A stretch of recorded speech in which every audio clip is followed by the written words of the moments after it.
Hello friend, मैं हूं शाइला खान और आप देख रहे हैं नायला पाकिस्तान रिएक्शन। आज हम बात करें इसराइल की पावर की। इसराइल ने रशिया के मिलिट्री बेस को सीरिया के अंदर टारगेट किया है। इसराइल अपना एग्रेशन दिखाते दिखाते बहुत बड़े टारगेट को टच करने जा रहा है। ईरान की अगर बात करें तो रशिया ऑलरेडी जो है ईरान को सपोर्ट करता है। ये बात जो है इसराइल को पसंद नहीं आ रही। लेकिन अगर हम बात करें, इसराइल का एग्रेशन रुकने वाला नहीं है। ये ईरान को भी अपनी लपेट में ले चुका है, सीरिया को भी, फ़लस्तीन को भी, लिबनान को भी, और अब बात रशिया तक आ चुकी है। और कई खबरें ये भी थी कि जी एयर बेस को टारगेट किया गया है, लेकिन एयर बेस को टारगेट नहीं किया, मिलिट्री बेस को टारगेट किया गया। और डेफिनेटली ये बात जो है रशिया को पसंद नहीं आएगी। क्या रशिया जो है रिएक्ट करेगा? क्या रशिया जो है अब इसराइल के खिलाफ जंग करेगा? मिडल ईस्ट के अंदर ऑलरेडी जंग का समा है, मुस्लिम लीडरशिप खामोश है। और क्या ये जंग ईरान, रशिया और इसराइल के बीच होने जा रही है? सो अवाम की तरफ बढ़ते हैं और जानते हैं उनकी राय। अब इसराइल की मौत करीब है। देखिए, सबसे पहले ये बात है कि अभी एज ए मुस्लिम जो कंट्रीज़ हैं उनको साथ देना चाहिए। अमेरिका एक तरफ तो कहता है कि हम फ़लस्तीनियों के और ईरान को हम कहते हैं तहम्मुल का मुजाहरा करें, दूसरी तरफ अटैक ना करें, दूसरी तरफ इसराइल को वो सायरन दे रहा है, दूसरी तरफ वो इसराइल की तरफ वो बहरी जहाज़ भेज रहा है और अपना असला फराम कर रहा है। इंडिया वहाँ से उठा के अफवाज भेज रहा है, क्योंकि वो इन्होंने एक ग्रुप बनाया हुआ है ना। या तो ये होना कि आप इसराइल से भी पीछे हो जाएं। एक तरफ से जो बाइडन का बयान आता है कि हम इसराइल के दफा में जो हो सकता है करें, तो उम्मत मुसलमान किधर चली गई है? क्यों नहीं ये क्यों नहीं दिफा कर पा रही? इसका मतलब, इसका सबसे मेन रीज़न ये है कि कई चीज़ों पे होती है मुआशरत को देखते हुए सारी उम्मत मुसलमान चुप करके बैठी। अब ऐसा नहीं होगा। ये चंद दिनों या चंद महीनों के बाद देखें, फ़लस्तीन के साथ इन्होंने जंग छेड़ी, लिबनान तक चली गई, सीरिया तक अब पहुँच गई, अब टर्की आएगा, पाकिस्तान भी आ जाएगा, अफगानिस्तान भी आ जाएगा। एक छोटे से इसराइल को मैं ये बात करता हूँ कि आज पाकिस्तान का आर्मी चीफ खड़ा होकर बस ये कह देना कि हम आ रहे हैं, तो इसराइल के जो भी जितने भी है ना मिसाइल, वो सारे चले जाने गोदामों में।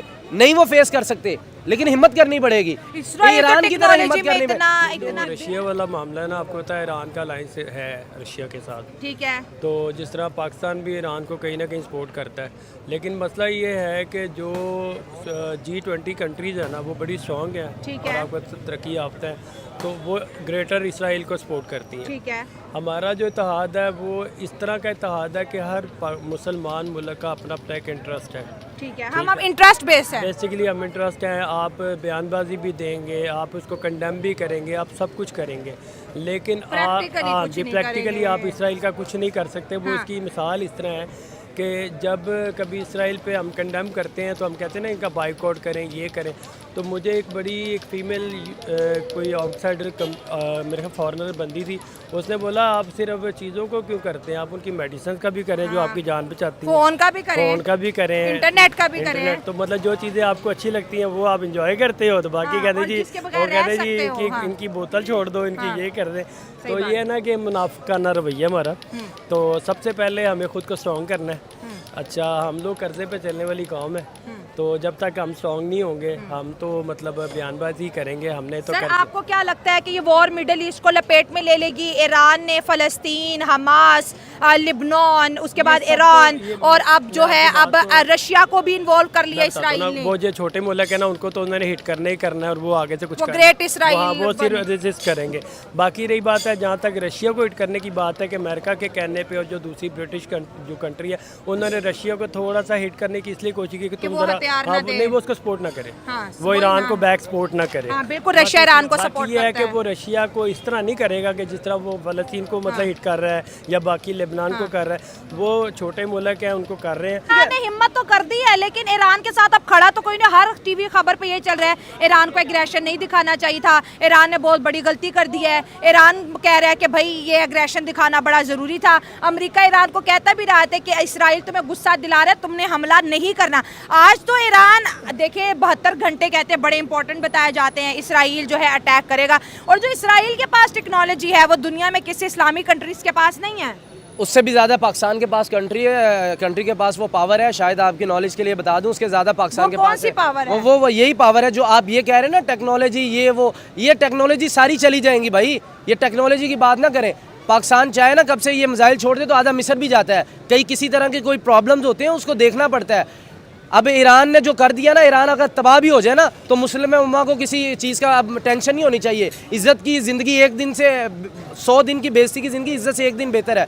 इज्जत से जी लिया उसने, अटैक करके सारी उम्मत मुसलमान के मुंह पे तमाशा दे मारा है उसने, लो भाई हम खड़े हो गए। अमेरिका ये कर रहा है कि इसराइल को सारे चीजें भी दी जा रहा है और कह रहा है कि हम भाई नई जंग चाहते। ये कौन सी जंग है? हाँ। जो बाइडेन ने बताया ना, ये कौन सी जंग है कि भी आप एक साइड पे इसराइल को सपोर्ट कर रहे हैं, इंडिया के वाले भी आ गए उसमें। अब इंडिया मिडिल में आ गया, एक तरफ आप देखें रशिया है, दूसरी तरफ इसराइल है, अब मिडिल के अंदर इंडिया आ गया है। इंडिया रशिया को भी दोस्त मानता है, इसराइल को भी दोस्त मानता है, और दोनों अगर रशिया और इसराइल की बात करें तो इसराइल तो रशिया को अपना दुश्मन मान रहा है कि यही तो हिजबुल्लाह, हमास, ईरान को अपनी टेक्नोलॉजी दे रहा है, मिसाइल दे रहा है। अब इंडिया का रोल क्या है? इंडिया तो सैंडविच हो गया दोनों के बीच। अब इंडिया का ये रोल होगा कि चंद एक दिन बाद आप यहाँ खड़ी होकर ये बात कर रही होंगी कि इंडिया ने बहुत बड़ी गलती की है। वो कैसे? वो जहाँ उन्होंने अपनी अफवाज भेजी है, ठीक है, जितनी मर्जी ये चौथे नंबर की मईशत बन गई, ये मईशत ना एकदम से ये इकॉनमी क्रैश होने में बड़े बड़े मुल्कों की वाट लग जाती है। को गुस्सा है कि इंडिया ने इसराइल के अंदर आर्मी क्यों भेजी? देखिए, जब पाकिस्तान सब्र के साथ बैठा हुआ है, जब उम्मत मुसलमान एक सब्र करके बैठी हुई, आप क्या समझ रही है कि जिहाद का यहाँ पे जज्बा खत्म हो गया? बहुत से है तो इंडिया तो इसको टेररिस्ट बोल रहा है। नहीं, वो टेररिस्ट कह रहे हैं ना, हम तो नहीं है ना भाई। हाँ। वो कह रहे हैं, वो तो हमारी हिस्ट्री पढ़ के देख लें, हमारे तो कभी भी नहीं, हमारे जो जंजू थे या जो हमारे जिहादी थे वो तो कभी भी नहीं ज्यादा थे, वो तो चंद एक सैकड़ों हजारों के ऊपर लाखों के ऊपर भारी थे।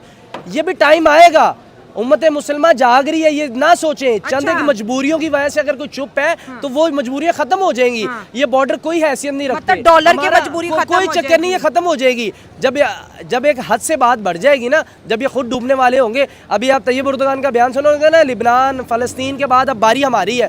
जब ये टर्की पे बात जाएगी, ये सऊदी अरब वाले ना सोचे की भी बारी, अगर ईरान पे अटैक होता है तो इसके जो है असरात पाकिस्तान तक भी आएंगे ना। हमारा बॉर्डर तो ईरान के साथ लगता है। असरात आएंगे, जब असरात आएंगे, देखिए जब भी कोई असरात आते हैं ना, उसका पॉजिटिव भी एक होता है और नेगेटिव भी होता है। हम दोनों चीज़ों से सोच रहे हैं। इसराइल हम तक भी पहुंच सकता है। इसराइल ये सोचने से पहले वैसे ही गर्क हो जाना है। अच्छा। पाकिस्तान के बारे में वो नहीं सोच सकता। अच्छा। ये पाकिस्तान कोई मरब्बा नहीं है कि आएंगे और चखेंगे। ना पाकिस्तान फलस्तीन है, ना ईरान है, ना लिबनान है। अच्छा। ये पाकिस्तान है। इसको जज्बा तो वो तो सबको पता है, जज्बा जो हमारा है उसके लेवल, उससे पहले जो हमारे पास जो है ना, कोई शादी ब्याह वाले पटाखे नहीं है हमारे पास। ये लग पता जाएगा। ये पाकिस्तान का आर्मी चीफ फर्स्ट एक बयान सिर्फ दे देना भाई कि हम आ रहे हैं, बस इससे ज्यादा और कोई बात ही ना करे। ये 24 घंटे से पहले क्यों नहीं रहे कि हमारे कितनी वर्ड, मैं कह दूं हम आ रहे हैं, छोटा सा लफ्ज है, कह दे मैं बताता हूँ। मैं एक मिनट, आप क्या बताएंगे? अभी दोगले बने हुए हैं, अभी नहीं बोल रहे हैं। इतना नहीं कह सकते हमारे दोगले मोदी साहब तो इतने 8-8 10-10 लाइनें लिख रहे हैं। अभी दोगले बन गए हैं ना, अभी नहीं बोल सकते। वो फलस्तीन पे इतना जुल्म हुआ है, बोले हैं? नहीं बोले। इनको तनवीर भाई कह रहे हैं ये बोल दे कि हमारे, वो जज्बात में कह रहा है ना। इसराइल का मुकाबला कर सकता है कोई? इस्लामिक वर्ड बताएं। कर सकता है। कौन? पाकिस्तान कर सकता है। भाई कर सकता है। क्या सोच रही हैं आप? मतलब क्या मैं आपको नहीं देखे कुछ इस तरह कर सकते, हमारी इकोनॉमी स्टेबल नहीं है ना। कौन पिट्ठू बना हुआ है? ये पाकिस्तान बोल नहीं रहा, पिट्ठू बना हुआ है अमेरिका का। क्यों नहीं बहस? अमेरिका के सामने नहीं बोल सकते हम। बोले ना कि इमरान खान बोले, उसको अंदर कर दिया। और कैसे होना है? वो कह रहे कोई बोल ही नहीं सकता। देखिए हम इस वक्त कह रहे हैं तनवीर भाई जज्बाती बातें मैं एक मिनट जज्बाती मैं बात आपको तहम्मुल से भी बता देता हूँ। पाकिस्तान सब कुछ कर सकता है। क्या ये किस वजह से कह रहे हैं हम गुलाम हैं, अमेरिका के गुलाम है? पाकिस्तान के पास वो ताकत है कि इसराइल ने ख्वाब में भी नहीं सोची। इसराइल के पाकिस्तान को आप क्या, पाकिस्तान मैं पहले कह रहा हूँ कोई मुरब्बा नहीं है कि जिसको आप खाने के लिए आ जाएंगे। फलस्तीन पे जुल्म हो रहा है, कुछ एक क्राइटेरियाज होते हैं कि आप उसको क्रॉस करेंगे, वो सारा आप पे बंधन पड़ जाएगा। तो आप कह रहे हैं कि हमारी लीडरशिप अच्छे मौके का इंतजार कर रही है। बिल्कुल। आप क्या कहेंगे? एक मिनट, आप इस्माइल हानिया के शहीद होने के बाद कितने दिन बाद ईरान ने वापसी जवाब दिया? कुछ आपको आइडिया है इस बात पे?